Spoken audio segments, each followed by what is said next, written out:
সম্প্রতি আমি একটা ওয়েব সিরিজ দেখেছি। ওয়েব সিরিজটা হচ্ছে বাবা সামান ইজ ফলোইং মি। মেরিল প্রথম আলো তারকা জরিপের যে অ্যাওয়ার্ড অনুষ্ঠান হয়, ওখানে এই ওয়েব ফিল্মটা আসলে নমিনেশন পেয়েছিল। তো ভাবলাম যে তাহলে তো একটু দেখি।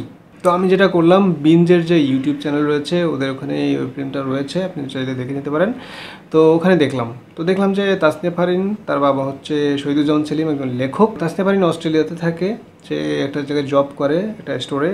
জব থেকে আসার সময় রাত হয়ে যায়। সে যখন বের হয়, হাঁটা শুরু করে, তো দেখা যায় যে তার পেছনে একজন শ্বেতাঙ্গ ওখানকার একজন স্থানীয় ফলো করে, তাকে টিচ করে বিভিন্নভাবে। তো তার বাবাকে ফোন করে বলে, বাবা সামওয়ান ইজ ফলোইং মি, এবং শি ওয়াজ ভেরি স্কেয়ার্ড।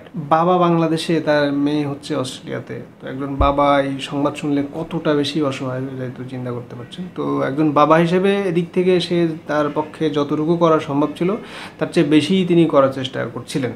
হ্যাঁ, যে মন্ত্রীর কাছে যাওয়া, পুলিশের কাছে যাওয়া, যেখানে যেখানে যাওয়া। কোথায় যাবে? আমি ওসি সাহেবের কাছে যাব। বাট মানে ফোনে কানেক্টেড ছিল। যে তার শহীদুজ্জামান সেলিম তার মেয়েকে বলছিল যে তুমি ফোন কেটো না, লাইনে থাকো। আবার সেও চাচ্ছিল তার বাবার সাথে কানেক্টেড থাকতে। একটা সময় আসলে ডিসকানেক্টেড হয়ে যায়, কারণ সে ধরা খায়।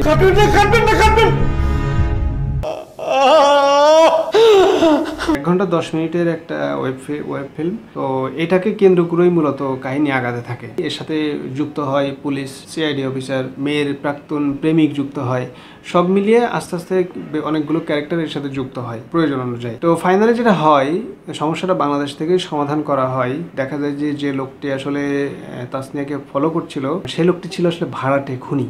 কারণ হচ্ছে ইরফান সাজ্জাদ তাসনিয়া ফারিনের একটা রিলেশন ছিল, এটা আসলে শহীদুজ্জামান সেলিম মেনে নেয়নি, ফলে আসলে ওদের বিয়েটা হয়নি। তো এর পরবর্তীতে তাসনিয়া চলে যায় অস্ট্রেলিয়াতে। মিনওয়াইল এ আসলে একটা প্রতিশোধ স্প্রিয়ায় ভুগছিল, যে প্রতিশোধ নিবে। তো সেই মূলত বাংলাদেশ থেকে হায়ার করে অস্ট্রেলিয়ান ওই ভাড়াটে খুনিকে। এটা যখন ধরা খায় তখন আসলে পুলিশ সবাই মিলে জিনিসটার সমাধান করে। তাসনিয়া ফারিনও ফাইনালি বেঁচে যায়। তো এই ছিল গল্প। একজন বাবা কতটা অসহায় হয়ে পড়ে যখন শুনে তার সন্তান এত দূরে, হাজার হাজার মাইল দূরে বিদেশ বিভুঁইয়ে বিপদে পড়েছে, কিন্তু একজন বাবা হিসেবে কিচ্ছু করার নাই। তো এই মূলত ঘটনা। কিন্তু শেষ পর্যন্ত আমার একটা প্রশ্ন আছে। এই প্রশ্নটা হলো যে তাসনিয়া ফারিন বিপদে পড়েছে, সে ওখানকার হটলাইনে, পুলিশের বা আইন শৃঙ্খলা রক্ষাকারী বাহিনীর হটলাইনে কল না করে বাবাকে কেন কল করেছে? বাবার সাথে তো এতক্ষণ ধরে কানেক্টেড থাকার দরকার ছিল না। সে সিম্পলি, বাংলাদেশে যেমন 999 আছে, ইউএসএ যেমন 111 রয়েছে, তো অস্ট্রেলিয়ারও একটা হটলাইন রয়েছে, সেখানে কল করলে সিম্পলি ব্যাপারটা সমস্যার সমাধান হয়ে যেতে পারতো। কিন্তু পুরো গল্পটা মানে টেনে লম্বা করা হয়েছে এটাকে কেন্দ্র করে।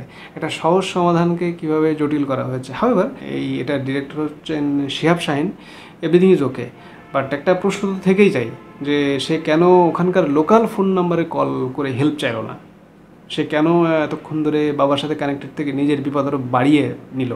যাই হোক, এখানে যেমন বাবার অনুভূতিটা দেখানোর চেষ্টা করা হয়েছে, আর সারা বিশ্বে কিন্তু এরকম রেসিজম, বর্ণবাদী যে ঘটনাগুলো ঘটে, এগুলো খুবই ক্রুশিয়াল হয়, খুবই নির্মম হয়ে থাকে। তো এইটাই মূলত মেসেজ দেওয়ার চেষ্টা করেছেন, যে বর্ণবাদ বা রেসিজমের পক্ষে আসলে কেউ নেই। মূল মেসেজটাই দিতে চেয়েছেন আসলে রেসিজম নিয়ে।